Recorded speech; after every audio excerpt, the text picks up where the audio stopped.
All right. Hello, everyone. Thank you for coming to this PIF Talk. My name is Dan Barone, and I'm here with Life Coach University. This is a Pay It Forward talk.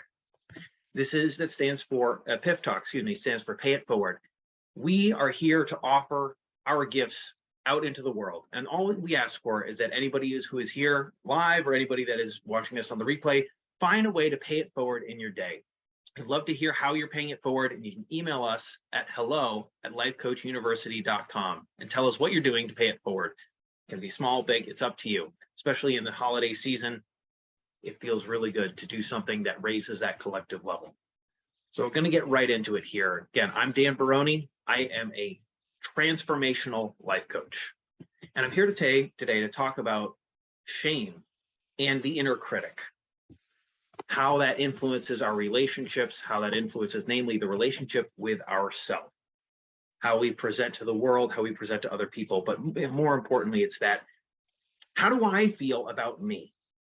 How does my inner critic dictate my choices, the way I live my life? If you're following along and you'd like to ask any questions, please feel free. Love to have a question and answer at any point during the chat. So we're going to dive right in here. Share a little bit about my story.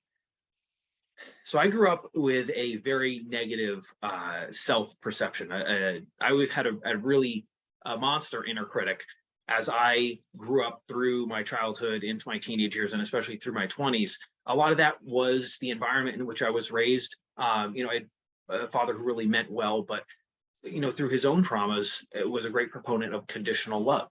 And I learned, it was modeled to me that I had to be a certain way, I had to perform a certain way in order to be worthy of affection, of attention, of connection. And if I didn't toe that line, if I didn't follow the expected route of behavior, then I would be disconnected. So in the way that I developed, it was more about, I knew that, or it felt at least, that I was not good enough as I was. I had to be something. There was something wrong with me, and I had to be something other than myself in order to be worthy of connection. Fast forward through teenage years, and those codependent traits really developed at a high level. And I started having a really toxic self-perception. I struggled a lot with my image, with depression and suicidal ideation for a large portion of my life. I just had to find that fulfillment outside of myself. Something we see a lot in marketing, where it's, look outside of yourself for this fulfillment. You need our product, you need our service, you need whatever to feel happy. And I bought into it full on. Fast forward, had all the things that society told me to get. I had, money, I had a house, married, kids, nice job, everything that you should have to feel happy. And I was miserable. Ended up having a real crash course for my life. I had to lose it all to be able to go through that process of discovering what really was important. For me, it was healing that relationship with my inner child, to go back into those core beliefs, those limiting belief systems that set me up with, again, the wrong ideas about who I was in the world and my own worth, or lack thereof, at the time. So in healing that self-relationship, I discovered that, again, the limiting beliefs that made up my identity, those foundational pieces of my identity, were complete lies, but I believed them. And so to me, they were true for a large portion of my life. And that's what I want to talk about today, is that voice inside our head, right? It's called the inner critic, or, your negative inner voice. Fixed mindset persona is another verbiage that people use to talk about it. And it is something that can take the form of many different types of speaker, right? But I think the biggest key is to talk about the tone in which we use to talk to ourselves.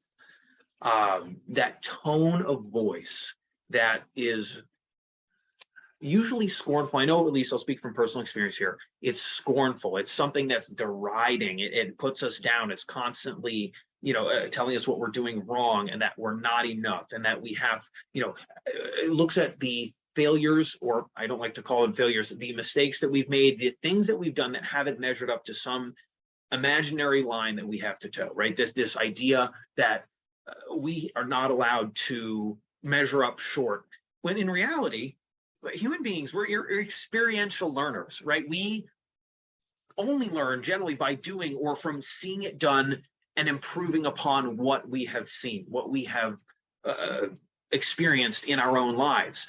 So this idea of, again, a pass fail or a this unreasonable standard that somehow we've adopted as our own, I reject that narrative. But it's something that's so easy to buy into, especially if that's been what we've been programmed with, right? As we grow up, we're either programmed by the instruction, the ads that we're seeing, the message that we're hearing, whether it's socially, whether it's in our family, right? We get modeled certain behaviors to follow, and we come to understand that as totally normal until something wakes us up to that greater awareness that it's not, or we're conditioned through a response. So again, very well-meaning, family member, a parent usually, can have, like, the intention may be solid, but the execution leaves something to be desired. There's something that happens to us at a young age that causes this inner critic to form in our own mind, and it takes on a voice that we believe to be our own, but in actuality, that inner critic is not us. That is not our self, our true self inside our head. This is the voice of somebody else from when we were young, and we've adopted it as our own. Most of the time, it tends to be a family member, a parent. It does not have to be. So we got a question come through here. Okay, let's see. Morning routine, negativity. Ooh, that's great. So the question that was asked is, I usually wake up with a negative narrative. Can you recommend a morning routine to get rid of negativity? That's fantastic. Yes, and I will get to that, absolutely. This negative narrative, right, that we tell ourselves, that we believe, we are, whatever we believe, whether it's negative, positive, both, we're constantly engaging with those beliefs, right? We're constantly doing things that either affirm them and re-engage, or we're doing things that will cause some sort of dissonance. That dissonance is uncomfortable. So most of the time, we end up just following through this narrative. We create what we expect to see, and it becomes a self-fulfilling prophecy, right? This idea of, oh, I'm not good enough, I always fail, right? Well, you're going to see that. You're going to see that bear out right before you, because you're programming yourself with that mindset. So the idea of replacing this narrative, it's so much larger than this, but I'm going to try to break it down into the path that I walk my clients through. The first step is to become aware, right? This is over 50% of the battle. Awareness is a key part. It's the key part of starting to change this story, right? The beliefs that we have, and I'm going to use the truths that we hold in our life, and I'm going to use a small t truth here. These truths are our own personal truths. We're not talking about universal truths like gravity. That is a truth, regardless of where you are. But the small t personal truths that are very subjective to our biases, but nonetheless more important than, I think, the big T truths, because it's how we see the world. It affects our perception. It affects our interactions with other people and with ourselves. This idea, these truths that we have bought into, like, I'm not a feelings person. Okay, I'm not a morning person, right? I always get picked last. Or maybe some good truths, like I am a kind, caring, compassionate person, right? These ideas, I'm great at sports.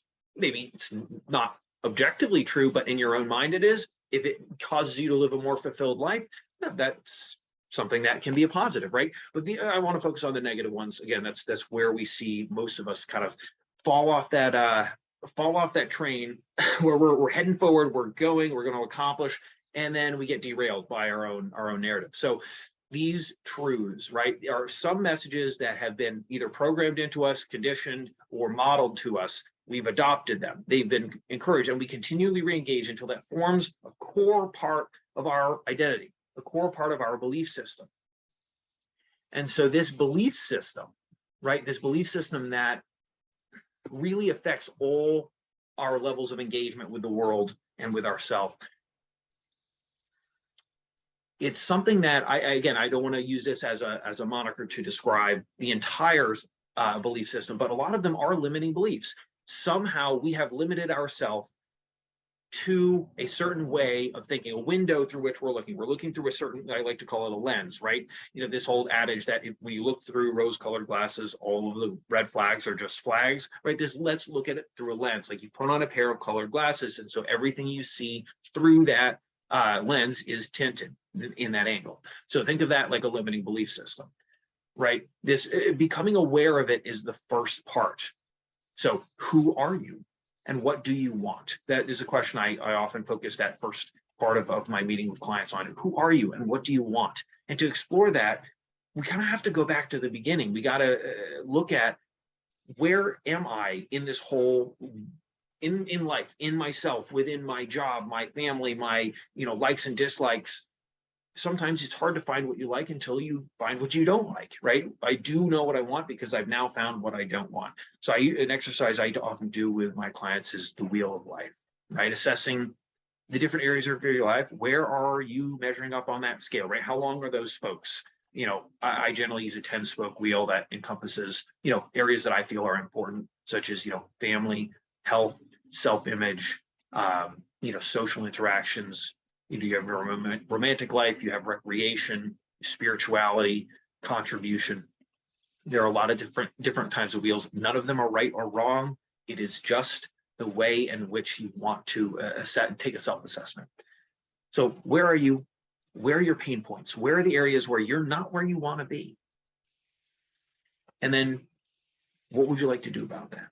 Right, the second part from once we become aware of, oh wow, I do think this way, I do have this kind of limiting perception. Diving into, where did those beliefs come from? Right, is that something that I can prove logically? I do a lot of work with a cognitive behavioral background, so it's like I do a lot of work on the, let's go through the logic train here. Can this belief, do you have evidence to support this belief, or is it something that you can actually offer counter evidence to?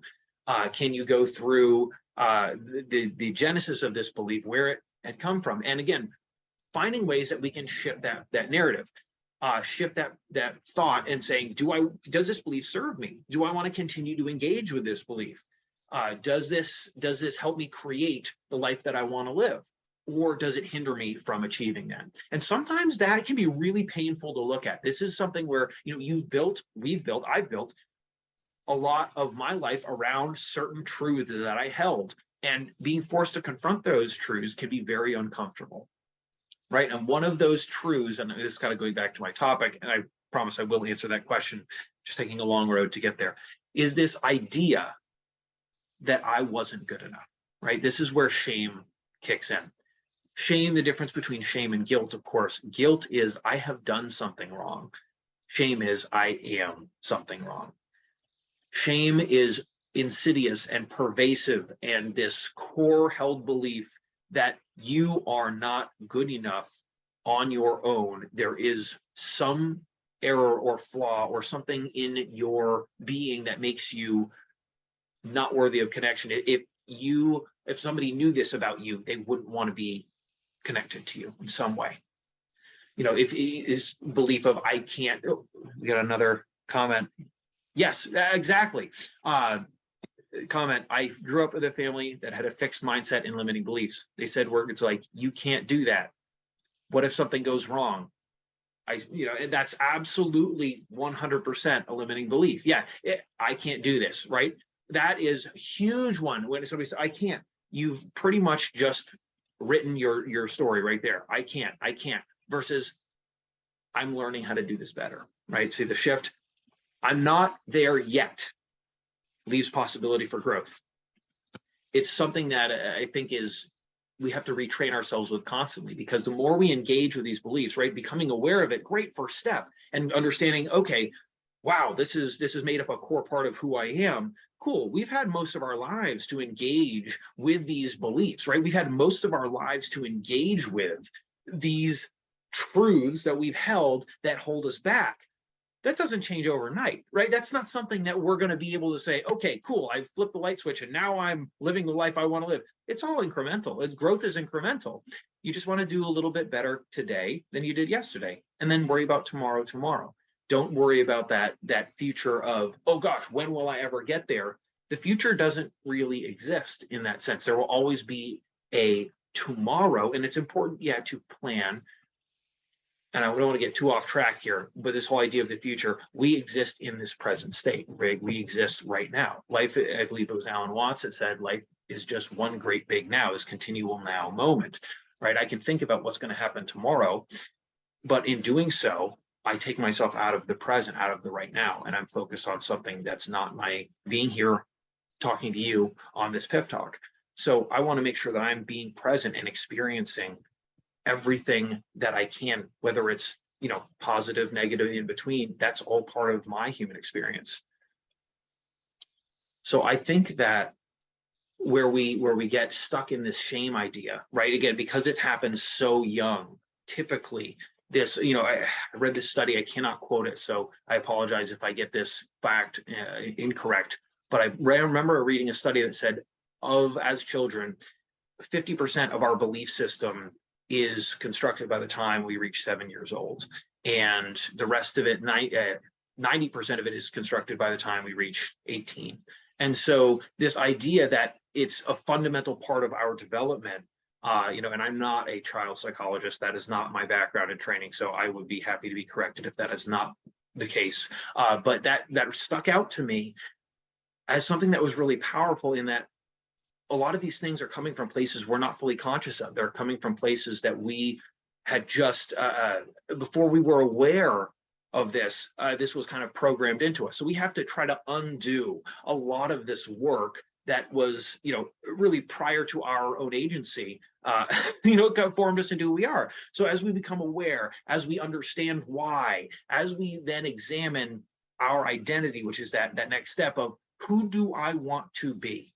Right, and this kind of gets back to that answering that question, the negative narrative. Who do I want to be? Do I want to continue this story? Do I want to continue perpetuating this narrative? And that really is where this focus on intention comes in. What am I doing, and why am I doing it? What is the purpose of me having this belief? Does it serve me, or do I want to create a new belief? Do I want to create something that's going to help me achieve what I want? Do I want to create the life that I desire, that will make me happy from within, right? That joy from within, which is really where joy comes from. It doesn't come from filling us through that external validation. It comes from the internal, just creation, that spontaneity, the genesis of joy. So this identity piece, coming to this, who do I want to be, right? That's the question that really helps us move forward into changing this belief system, right? Changing these limiting beliefs.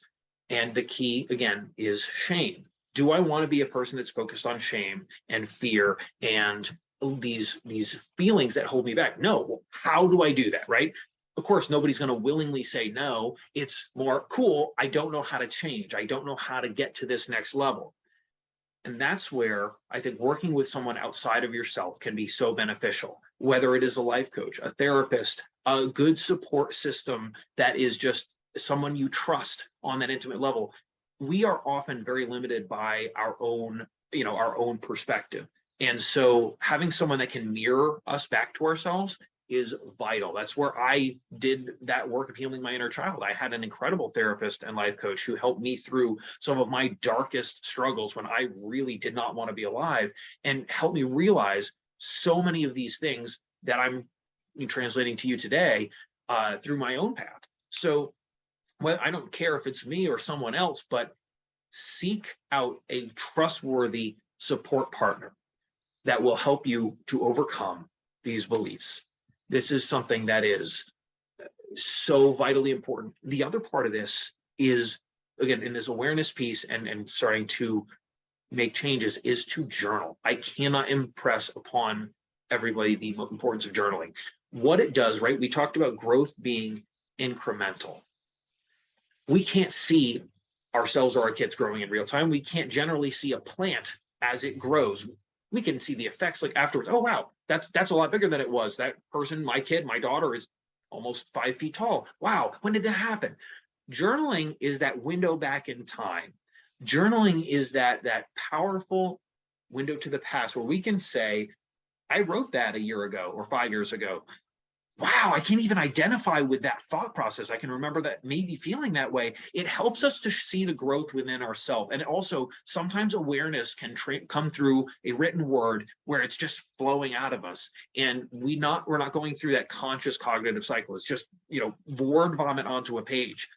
That can be pretty profound sometimes. So I highly advise those two things. A support partner, ideally who's been down that path before, but it's not necessarily mandatory if you just have anyone to talk to that will mirror back and have some insight, and then journaling. So this idea part of identity, again, the shame piece. What is shame? I am bad. Do I want to continue in this way? Is to then become accustomed to calling out that inner voice, right? That inner critic, and learning how to divorce that. That is not you. That is not me. That is the voice of someone else that I've adopted, that I believe to be true.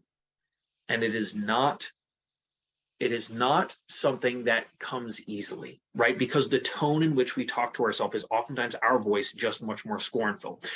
Think about that for a second. The things that your inner voice, your inner critic says to you, would you ever say that to somebody else? Would you ever let anyone else talk to you that way? Highly unlikely that would ever happen. That's something that I think is wild when we kind of break it down and go, wait a second, no, I wouldn't ever talk to myself that way, or I wouldn't ever talk to anybody else that way. And why do we let ourselves be talked to that way by ourselves, right? That whole idea, oh, wait a second, right? I don't want to take that anymore. I don't want to accept that this is a way that I'm being communicated with. I'm going to make a change to that. And so for me, what really helped, and I think that it is so crucial to divorcing that, is to name your inner critic, to name who it is that is speaking to you. It doesn't have to be the person that you believe installed that inner voice. It can be, certainly, but it is something that I think is important to really make a separation between you, your inner child, your inner voice, right? That critic that talks down to you, that's not a support partner that you want. And when I'm a big guy on visualization. So what I like to do is, as you named this entity in your head, visualize it's as an uninvited house guest, right? It's in your house. You don't remember inviting it, right? Get a couple comments. Perfect. I love that. It's so apropos. Divorce the inner critic. I don't remember marrying the inner critic.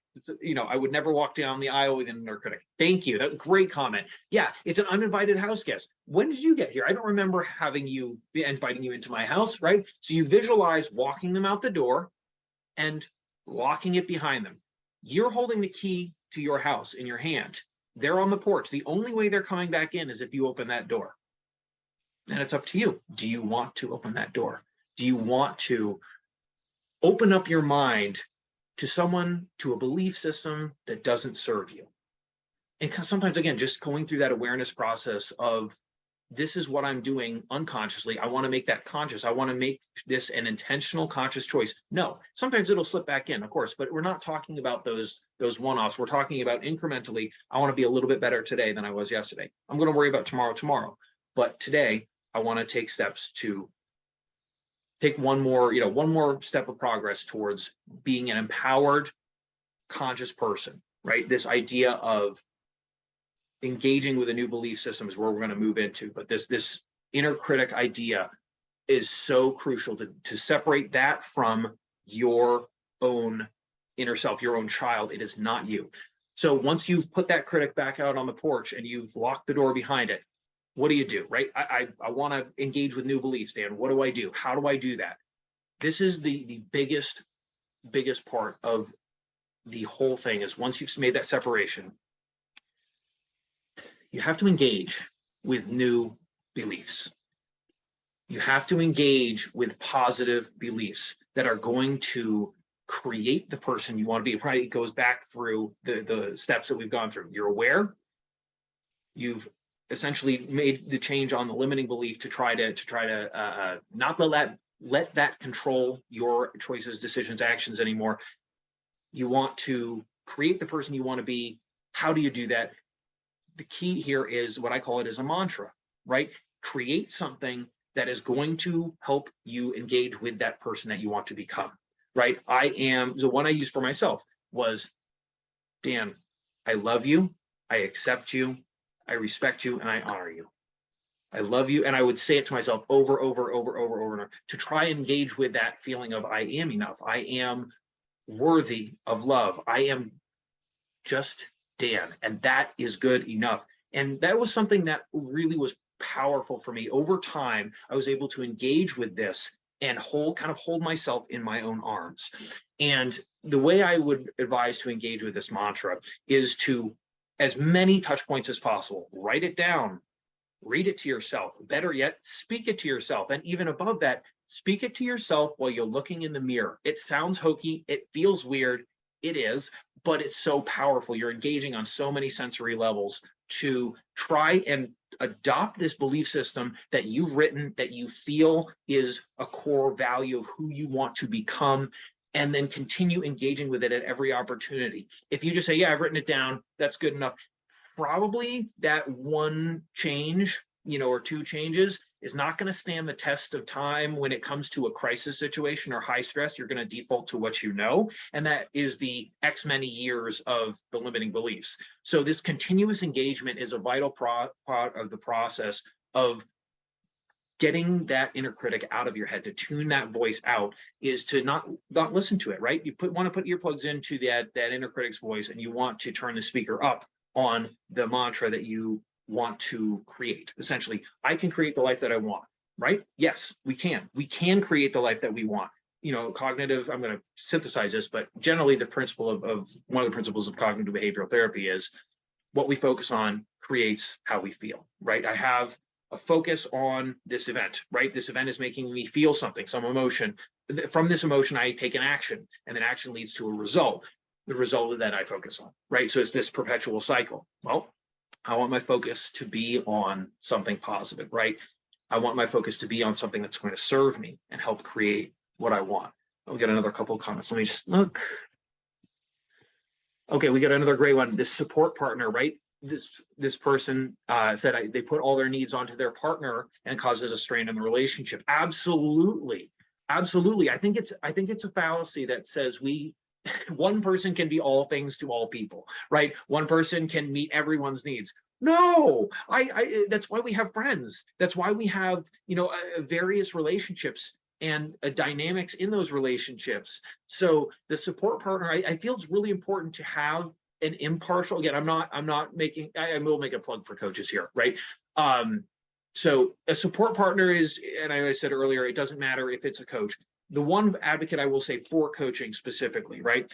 We didn't just wake up as professionals in whatever field we were. We got an education, or we got training, or we had some type of influence that caused us to grow, some training, some teacher, right? An educator, a mentor. Every professional in the world, professional athletes, whatever you want to call it, has had some sort of instructor or trainer, somebody who's been down the road before, somebody who's, read the book before, to teach and grow and learn from. Coaching, life coaching especially, is a similar thing, right? They've gone through, like in this case, I've gone through this road of inner critic before. So somebody that's struggling with that, I would be more than happy to work with them and see if any of the techniques and strategies that I've used are applicable in their life. Maybe they are, maybe they're not, but that's okay. We're all different flavors, right? There's so many very different types of life coaching and coaching in general that you're going to just find your fit, find the flavor that works with the way you want to live, the way you communicate, the way you want to build that relationship. But yes, your partner, I think that there's just too much wedded into that relationship already. The impartial third party, especially, that's got some objectivity, and professionalism in that sense of, I've been down this road before, I can kind of call out something that you may not see. Highly advocate for life coaching. The support partner is great, though, in that sense, as long as you trust that person's judgment and you feel that they can be impartial. This leads into the other comment, which is, my friends are all very nice and supportive, but it doesn't help me. It's as if I need to hear harsh, mean comments to then take action. Right. So in this sense, that's that objectivity, that person who's able to kind of call you out. I wouldn't say that the mean comments to take action are necessary. That may be the best solution you found to this point. But I think that in this case, the way the words are delivered is something I would really question. The message itself can be delivered in firmness and in truth. It doesn't have to be harsh, right? It doesn't. I personally don't think it does. It has to be harsh. I think it's, again, this may have been the best way you found thus far, to whoever had made that comment. It does not mean it's the only way. So I would put that in your think tank and just sit on it for a little bit. See if there might be another way for those words, that message, to be relayed that would be motivating to you, versus having something come across that isn't something that, again, a way that you would necessarily like to be talked to. And if it is, if something like that kind of drill sergeant idea is something that motivates you and doesn't make you feel bad, well, if it works for you, who am I to say that that's not the right way? I think that the big thing I want to say is this idea that we have to ride ourselves, right? To be hard on ourselves in order to accomplish what we want. I do chafe at that a little bit. I think this idea of kind of a hustle culture and like, if we're not taking action, then we're wasting time, and this whole idea of grind. Boy, that just doesn't feel good to me. I think that we need to strike a balance with a more, yes, there are times to do, and it's more of an ebb and a flow. There are times to be in this season of doing, to this energy of action, but there's also time to be in the ebb. There's time to take space. There's time to come back from more stretch and go into recovery or reclaiming your energy, reclamation mode. So everybody is different. Everybody responds to different motivations. I would just say that, again, maybe the message from the friend, for this person who commented, maybe the friends aren't telling you what you need to hear, or in the way that you need to hear it. Maybe a coach is a better support partner for you. I think that, again, of my friends, so I'll use a personal example. Of my friends, I would count only a handful of them as being support partner friends. Doesn't mean the rest of them are bad. I love all of those people. They're amazing friends in my life, and they do support me as a human being. But are they? I will talk a little bit about circles of trust, right? This idea that, again, that one person can be all things to all people, I think, is a fallacy, right? We have, the way I like to envision circles of trust is kind of like the solar system, right? This is a, I in this analogy, I'd be the sun, right? The heat, my energy, right, is my time. My energy, the heat coming off the sun is my time and my energy of how I'm investing in these relationships. So that inner orbit, right, that Mercury level orbit would be a life partner, or a romantic relationship, somebody that is the closest to me, that I want to allow. They have the most access to me. They get the most heat from the sun, and they also have the possibility to hurt me the most, right? They are close. They're high level of intimacy with that relationship. As we move out to that Venus and Earth level, right? These are still planets that are close to the sun. They can support life, or Earth can, support life, right? What it means is basically these people have the inner orbit. They have the close access. They have that higher level of trust that they've earned, and that you can depend on them for, and you're able to share things with them. What I would call these are refrigerator friends, right? This is a term that I had heard and I just loved it. There's a magic number. God, there's another study that I'm only partially remembering, but it's this area of the world that has the longest life expectancy, and they did a bunch of studies on it. And what was found was the socialization of these people was just incredible, and the reason they lived longer was they had high social connections. The magic number was 3 refrigerator friends. And what a refrigerator friend is somebody who could walk into your house when you're not there, open up your fridge and make a sandwich, and you'd be cool with it, right? That level of trust with this person is just like, absolutely, this is a close to the best person, close to my best person, right? I've let this person into a closer level of intimacy with me. So those people are the people that I would consider like, okay, I can start, emptying, my little mind trash to some of them, and they're going to tell me what I need to hear. It may not be what I want to hear. It may not make me feel good, and I might get a little upset, but I'm going to think about what they said, and I'm going to really chew on it, because this person, I know this person's strength of character, right? And I know this person's wisdom or authenticity, whatever it is that makes that person a higher level friend, or that closer orbit friend, excuse me. Beyond that solar system analogy here, I may have some acquaintance friends that I really care about, but for whatever reason, they have not earned my trust on that higher level, or maybe they have at one point in time, but there's some action that they've taken or decision they've made or betrayal of trust that has caused me to move them out to a more outer orbit. This idea of, where you are now is not necessarily where you will stay. Maybe we, diverge after a little while, but this whole idea of not every friend is necessarily on that same level of trust, right? So you have to decide, how close do you want to let people be to you? How much energy and time do you want to invest with them? And then, are these people telling you what you need to hear in a way that you can receive, in a way that is motivating? And again, without starting to spend so much time on this topic, I just felt that was something I really wanted to hone in on. But yes, this, going back to this mantra, right? The motivating comment, something that is going to cause an action to be taken, cause some type of response in a way that is empowering, right? Not in a way that's, the carrot and the stick, right? I don't want to do it out of fear of punishment. I don't want to do it out of this sense of I better or else. That's never going to be a strong motivator. I want to do it because I can't, what else would I do, right? I want to build this motivation from this mantra of empowerment that says, yes, I can actually control to a degree, right? I can choose what I want, and I can create the life that I desire.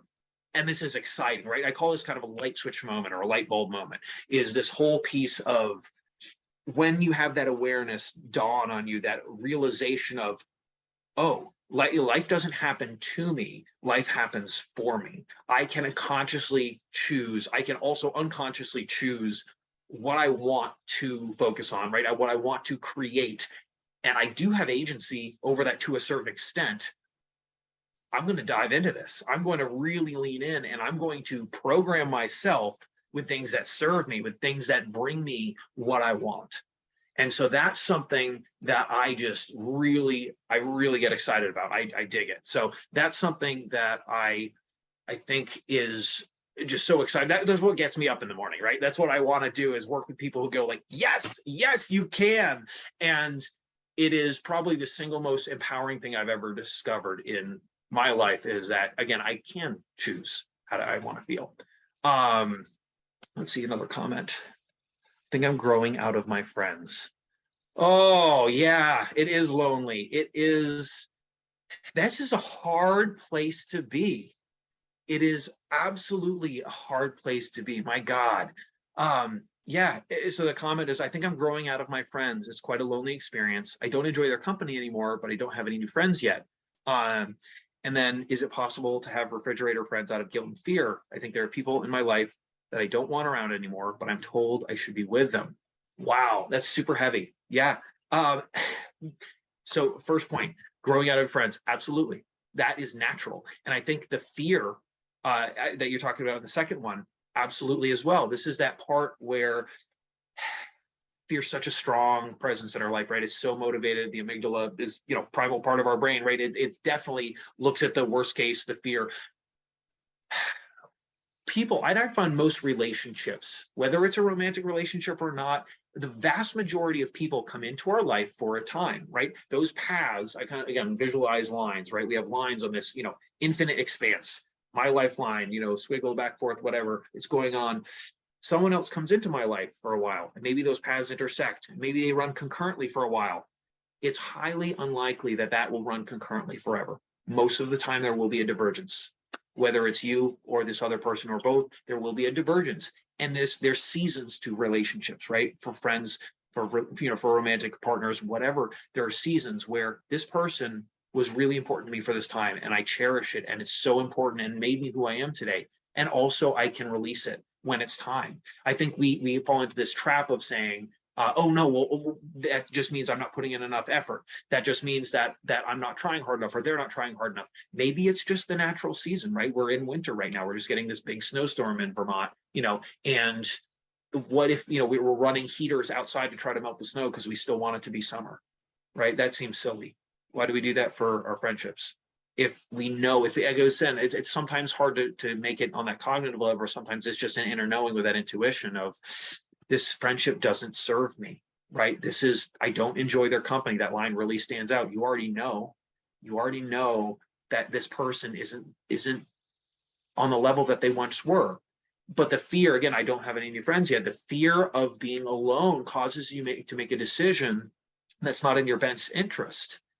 And I would say that kind of goes back to this identity piece of, and I'm a super social person, so this is not meant to be judgy at all. This is not meant to come across in a way that is unkind. I just want to really preface this. What that says to me is, I'm not comfortable on my own.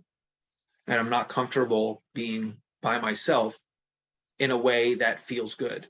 And so I'd rather be with friends that I don't enjoy because it's better than being alone. And maybe I'm misreading that. And if I am, I apologize. But the guilt and fear piece definitely, like, it speaks to my heart, because that's someplace that I definitely was, right? Is like, I would hang out with somebody and go, like, these are old friends that I'm no longer connected with, and go, I kind of feel worse. I kind of feel worse than when I first started hanging out with this person. Why did I do that? Was that choice in my best interest? And I will expand on this a little bit with a topic called value-based decision-making. What I look at this as is, do my decisions line up with my personal values and the things that I feel make me who I am, right? When I find that when I find the answer is yes, I feel in alignment, right? I call it living in integrity with myself, right? I generally feel a good resonance there, and I feel good. I'm able to have this peace. When I find that my decision making doesn't line up with my values, there is a discord, there's a dissonance, and it's out of integrity. It feels uncomfortable. It feels not good. I would say, just make it very plain. It feels not good to live in that place, and I don't want to make decisions that are not in my best interest. And the thing I think that is important to really call out here is, again, the intentionality behind the decision, right? Why are you doing it? What are you doing, and why are you doing it?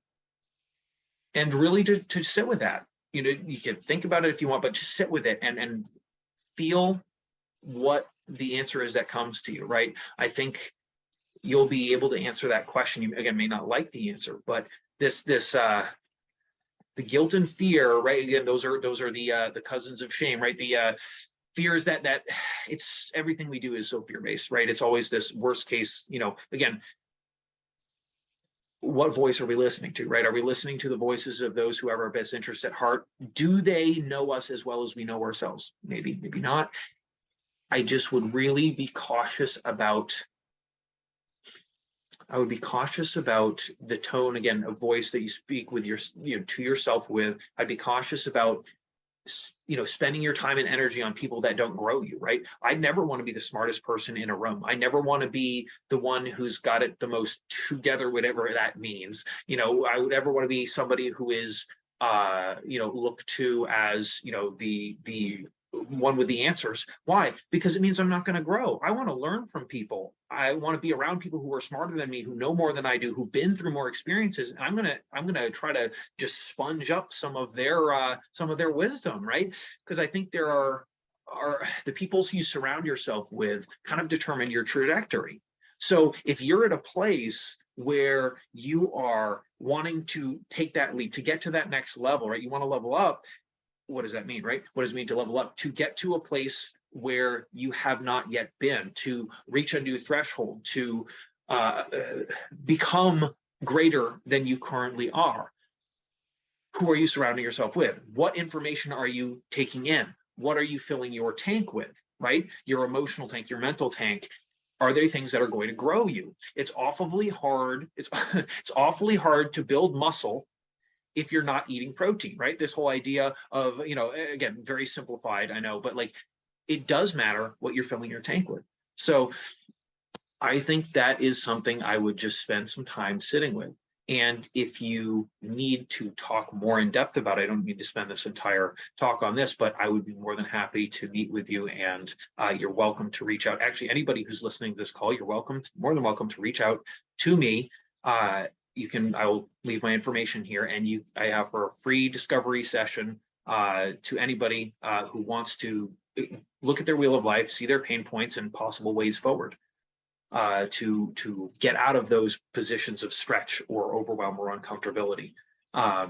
So it's a topic, I think, again, everybody's life is so different. Everybody's in a different place, but I think universally we can all say, I get excited about the potential, right? Like I want to be more than I am. It doesn't mean that what I am is not good. I am good. I am great. I'm wonderful. I'm also a creature in progress, right? I'm not today where I'm going to be tomorrow. I will always have the capacity to grow. I also will continue to make many, many mistakes because I'm a human being, and that's part of the experience of being a human. And I think that's exciting to look at, my future, my story, my past doesn't dictate my future. I can choose what I want to become. I can choose what I want to have in my life, whether it's relationships with friends, especially the relationship with myself. How do I feel when I'm alone? I feel amazing. Do I feel that way all the time? No. I have bad days. We all do. That's part of just being you. But I would say if you take out the top 10 and the bottom 10%, right, you're left with that 80, the outliers. You're left with that 80% chunk of where you spend your life and time. Where does that needle point? Is it more positive? Is it more negative? If you're not happy with it, what actions do you want to take to change it? So I hope this PIF Talk has been helpful. I hope that you've gotten something out of it. As a reminder, I'm Dan Barone, and this was my Pay It Forward. Here at Life Coach University, we are on a mission to coach millions more. If you found anything useful and you want to share it with a friend, go ahead, do that. Pay it forward, and let us know about how you pay it forward. People are always finding new fun ways to do that, and we'd love to hear about how you pay it forward. You can email us at hello@Life Coach University.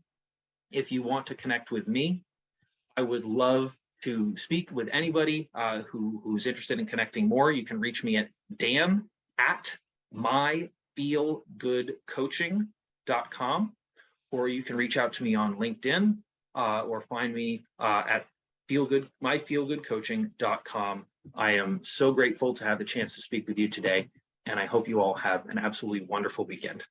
Bye.